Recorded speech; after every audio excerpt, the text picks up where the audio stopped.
मान्छे रिक्वेस्ट गरिरहेछ माथि मान्छे छ भनिरहेछ तपाई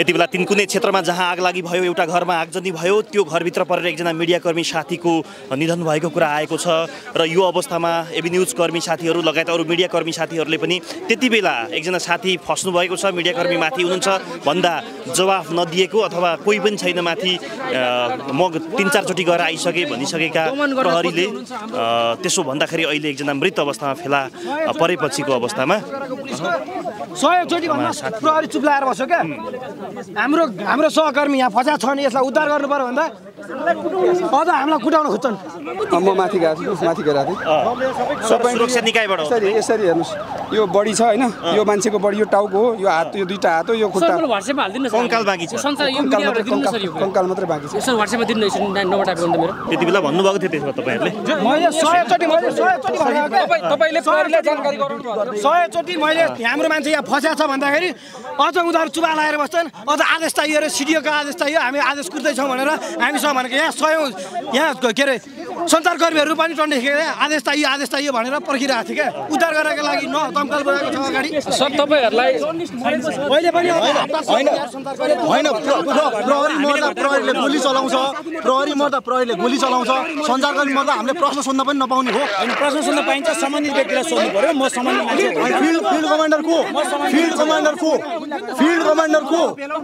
फिल्ड कमान्डर को श्रीमान फिल्ड कमान्डर को डिएसआर फिल्ड कमान्डर को यति बेला एउटा अप्रिय कुरा छ आगलागी भएको ठाउँ हो उहाँको साथीहरू ओहो सर बिस्तारै आउनु तपाईहरुले नै हामीलाई सुरक्षा दिनु भएन भने हामीलाई कसले सुरक्षा दिन्छ कृपया हाम्रो साथीको जान कसरी गयो प्लिज त्यति मात्रै भन्दिनु तपाईले जवाफ मात्र दिनु त्यति तपाईहरुको साथी मर्दा कस्तो हुन्छ त्यही त तपाईहरु हाम्रो साथी मर्दा तपाईलाई ढुङ्गा मात्रै हान्दा तपाई अघि कति उग्र हुनुभएको थियो यहाँ हाम्रो साथी मर्दा के गर्नु भन्नुस् डिएसपी तपाई फिल्ड कमान्डर को डिएसआर फिल्ड कमान्डर को प्रवक्ता सरसँग लिनु हैन फिल्ड कमान्डर को field immediate commander field commander हुन्छ यसै मैले पनि बुझाछु एसपी साहब हुन्छ बोलाउनुस् फिल्डमा अहिले तपाईको कमान्डर पनि समस्या भइरहेछ सबैभन्दा ठुलो दर्जा फिल्डमा जो उपलब्ध छ ऊ जवाफदेही हुनुपर्छ भन्ने प्रहरी नियमावलीले भन्छ श्रीमान म अहिले प्रहरी नियमावलीले फिल्डमा सबैभन्दा ठुलो दर्जाको अधिकृत जो हो उले जवाफ दिनुपर्छ भन्छ श्रीमान कस्तो लाज पसेर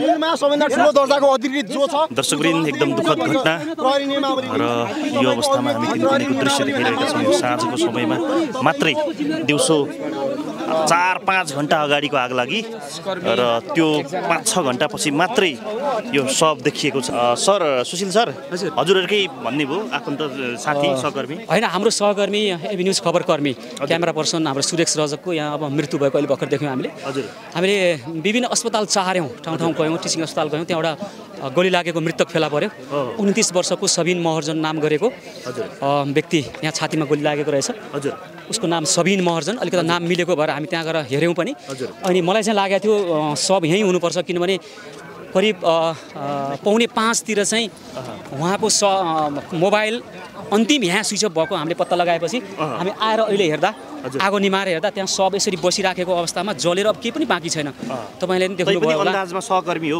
अनि एकजना व्यक्ति मात्रै त्यहाँ भित्र रहेको र अब त्यो सब हेरेर त अहिले हामी सुरेश रजक हो या होइन भन्न सक्दैनौँ त्यो पुरै अब केही पनि बाँकी नै छैन मात्र अस्थिपञ्जर मात्रै बाँकी छ हैन अहिले त्यो देखेर त हामी भन्नै सक्दैनौँ एकदमै दुःख लागिरहेको छ अब यहाँका साथीहरूले जो फिल्डमा खटिनु भएको थियो उहाँहरूसँग सोद्धाखेरि हामीले पटक यहाँ प्रहरीलाई भन्दा पनि उहाँले वास्ता गरेन भन्नुभएको छ हैन निकै अब साथीहरू रोइरहनु भएको छ एउटा सहकर्मीको यसरी मृत्यु हुँदा एकदम दुःख लागिरहेको छ अलिकति सुरक्षा कमजोरीले अलिकति होइन अति नै धेरै सुरक्षा कमजोरी भएको किनभने अहिले म आएर पनि उहाँ यहाँ आगो लागिरहेको छ किन ननिमागो भन्दा अगाडि आगो निमिसकेको थियो फेरि लाग्यो भन्ने जवाफ उहाँले दिइरहनु भएको छ हैन फेरि लागेको होइन कि त्यो आगो त्यो सब भएको ठाउँमा आगो बलिरहेको रहेछ त्यसो भएपछि अब सब जल्दाखेरि त्यो गन्ध आउँछ थाहा हुन्छ हैन प्रहरीहरू पटक हामी माथि गएर तल आगो भनिराखेको छ प्रहरीले हामीले यो आगो निमाइसक्या भन्दाखेरि त्यो कागजको थुप्रोमा ऊ लडेको रहेछ र त्यही माथि नै उसको सब अहिले जलेको परिस्थितिमा फेला पर्दै गर्दा अहिले पनि प्रहरीसँग जवाफ माग्दै गर्दा प्रहरी अब अहिले हामीबाट तर्केर हिँडिरहनु भएको छ पत्रकार साथीहरूलाई अश्लील शब्द बोलेको हामीले अहिले देख्यौँ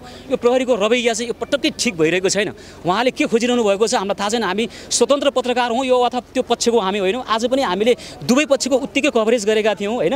उहाँले के दृष्टिकोणबाट हेरिरहनु भएको छ यो चाहिँ एकदम अनौठो लागिरहेको छ। यहाँको प्रहरीको फिल्ड कमान्डरलाई, यो जिल्लाको अनि कमान्डरलाई र समग्र प्रहरी नेतृत्वलाई हामी चेतावनी दिन चाहन्छौँ। तपाईँहरूको यो गैर जिम्मेवारी, यो जवाबहीनता यो स्वीकार्य छैन नेपाली मिडिया क्षेत्रलाई। के लाग्छ तपाईँहरूलाई? के हामी डराएर भाग्छौँ तपाईँहरूसँग बन्दुक छ, लाठी छ भन्दैमा? तपाईँहरू जे गरिरहनु भएको छ, एउटा स्वतन्त्र मिडियाकर्मी यहाँ आएर फिल्डमा आफ्नो ज्यान जाने गरी न्युज कभरेज गर्दै गर्दा तपाईँहरूले सुरक्षा दिनु पर्थ्यो। हामीले गर्दा मृत्यु भएको होइन भन्दै हुनुहुन्थ्यो एकजना डिएसपी साहब। कसले गर्दा भएको हो त? सुरक्षाको जिम्मेवारी तपाईँहरूको हो कि होइन? यहाँलाई सिकाउनु पर्ने, पढाउनु पर्ने अवस्था आएको हो हामीले।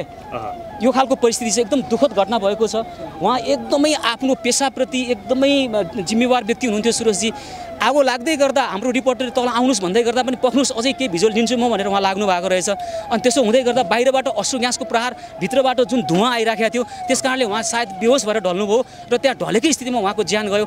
तत्कालीन अवस्थामा उद्धार गर्न सकेको भए उहाँलाई हामीले ल्याउन सक्थ्यौँ, बचाउन सक्थ्यौँ। आज एउटा शव पनि चिन्न नसक्ने परिस्थिति देख्नु परेको छ अहिले हामीले। निकै नै दुःखद लागेको छ। यो हाम्रो मात्रै होइन, समग्र नेपालको मिडिया क्षेत्रको निमित्त नै एउटा दुःखद घटना हो होइन। अब के भनौँ मैले यहाँहरूलाई? जस्तो प्रहरीले जवाफ दिनुको साटो अहिले पनि जुन खालको गतिविधि देखाइरहेको छ नि, यसमा चाहिँ के छ तपाईँको भनाइ? गैर जिम्मेवार, अव्यावसायिक, गैर व्यावसायिक प्रहरीले गर्ने नै यही हो। उनले त जवाफ दिनु पर्थ्यो। फिल्ड कमान्डरलाई मैले सोधेको छु तपाईँले जवाफ दिनुहोस् भन्दा उहाँ अहिले पनि हेलमेट लगाएर आफ्नो पहिचान लुकाएर कुदिरहनु भएको छ। त्यो गर्नु आवश्यक छैन। उहाँले अहिले हेलमेट लगाएर, भाइजर लगाएर लुक्नुपर्ने आवश्यक छैन। हाम्रो अधिकार हो, फिल्ड कमान्डरको चिन्न पाउने हाम्रो अधिकार हो। उहाँ आफ्नो पहिचान लुकाइरहनु भएको छ। मैले चिन्न सकिनँ उहाँको नाम के हो होइन। अहिले पनि पहिचान लुकाएर उहाँ भागिरहनु भएको छ। उहाँलाई जवाफदेही बनाउने मात्रै होइन, विभागीय कारवाही गरिनुपर्दछ। हाम्रो त्यो माग छ।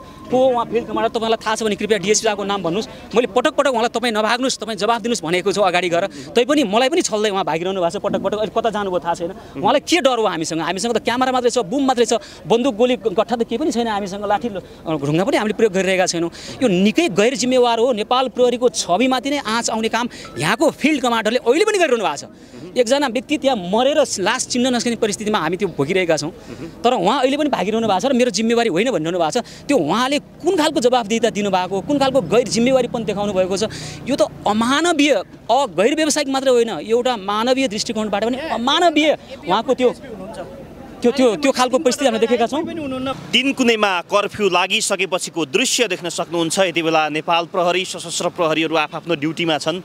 नेपाली सेना परिचालन गरिएको छ। नेपाली सेनाको गाडीहरू यो चोकमा स्ट्यान्ड बाई रहेको छ र राजावादीहरू जसरी उग्र रूपमा आएका थिए, हजारौँको सङ्ख्यामा आइरहँदाखेरिको अवस्थामा जुन किसिमको अवस्था देखियो दिनभरि, वास्तवमा जनता उत्रेपछि, जनता आएपछि खासै केही लाग्दो रहेछ कसैको भन्ने खालको आभास पनि हामी देख्न सक्छौँ। यति बेला नेपाली सेनाको गाडी यहाँ अगाडि देख्न सक्छौँ।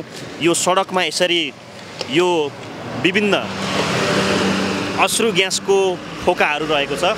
अश्रु ग्यासका यी अब यहाँ जुन देख्न सक्छौँ हामी, यहाँ असरल इँटा ढुङ्गाका टुक्राहरू, जुन मिडियाकर्मी नै एकजना दिउँसोदेखि बेपत्ता हुनुहुन्छ, एबी न्युज टेलिभिजनका साथी।